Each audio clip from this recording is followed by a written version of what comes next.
اعوذ باللہ السمیع العلیم من الشیطان الرجیم بسم اللہ الرحمن الرحیم واحفظوا ایمانکم۔ اللہ تبارک و تعالیٰ فرماتے ہیں کہ تم اپنی قسموں کی حفاظت کرو۔ اب قسموں کی حفاظت کس طرح کرنی ہے کہ یہ نہیں کہ انسان ہر بات کے اندر بلا وجہ بات کے اندر لڑائی جھگڑا ہے، کوئی سودا سلب بیچ رہا ہے، کوئی معاملات بھی ہے دنیا کا، ہر معاملے کے اندر بس قسمیں ہی اٹھاتا جائے۔ ان کاموں سے، ان چیزوں سے پرہیز کرنی ہے، قسموں کی حفاظت کرنی ہے۔ سید حضرت ابو ہریرہ رضی اللہ تعالیٰ عنہ سے روایت کہ رسول اللہ صلی اللہ علیہ وسلم کو میں نے فرماتے ہوئے سنا کہ آپ صلی اللہ علیہ وسلم فرماتے تھے کہ قسم جو ہے نا، یہ سامان کو بیچنے والی چیز ہے، یعنی وقتی طور پر بندہ اپنے سامان کو، چیز کو بیچنے کے لیے قسم اٹھائے گا،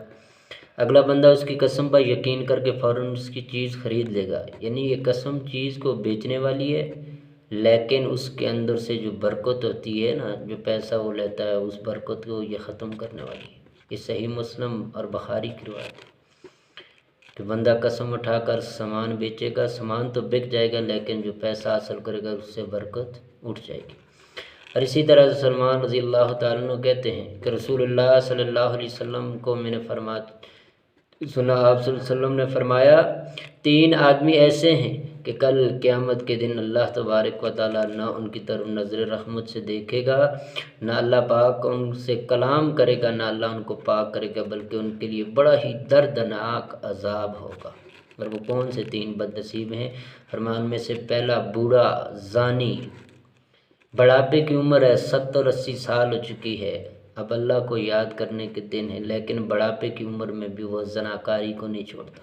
فرمایا ایسے بوڑھے آدمی سے اللہ کل قیامت کے دن کلام نہیں کرے گا۔ دوسرے نمبر پر متکبر فقیر، کھانے پینے کے لیے کچھ نہیں لیکن اس کے باوجود بھی وہ تکبر کرتا ہے۔ اور تیسرے نمبر پر فرمایا اپنے سرمایہ تجارت کو فروخت کرنے کے لیے بار بار جو بندہ قسمیں کھاتا ہے، اللہ ان 3 بندوں سے کل قیامت کے دن نہ کلام کرے گا، نہ پاک کرے گا، نہ نظر رحمت سے دیکھے گا۔ اور اسی طرح بخاری کے روایت ہے،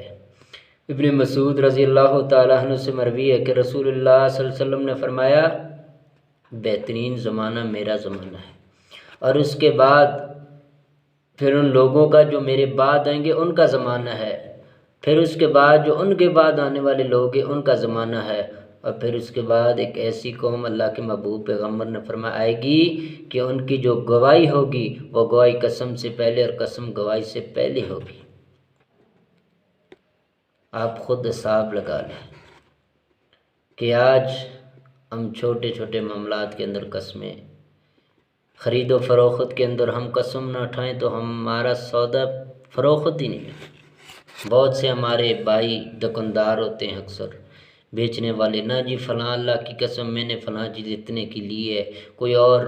بیچنے والا کوئی اتنے کی لی ہے، مجھے اتنے میں نفع نہیں ہو رہا، اتنے کی خرید نہیں ہے۔ قسمیں اٹھا اٹھا کر ہم خوش ہوتے ہیں شاید ہمارا چیز بک گئی، لیکن میرے مسلمان بھائیوں یہ وقتی طور پر یہ چیز تو بک جائے گی لیکن اللہ اس سے برکت اٹھا لے گا۔ کل قیامت کے دن اللہ نظر رحمت سے اس کی طرف دیکھے گا نہیں، نہ پاک کرے گا بلکہ دردناک عذاب ہوگا۔ اس لیے ہمیں چاہیے کہ ہم اپنی قسموں کی حفاظت کیا کریں، بلا وجہ قسمیں اٹھانے سے پرہیز کریں۔ اللہ سے دعا اللہ ہمیں اس پر عمل کرنے کی توفیق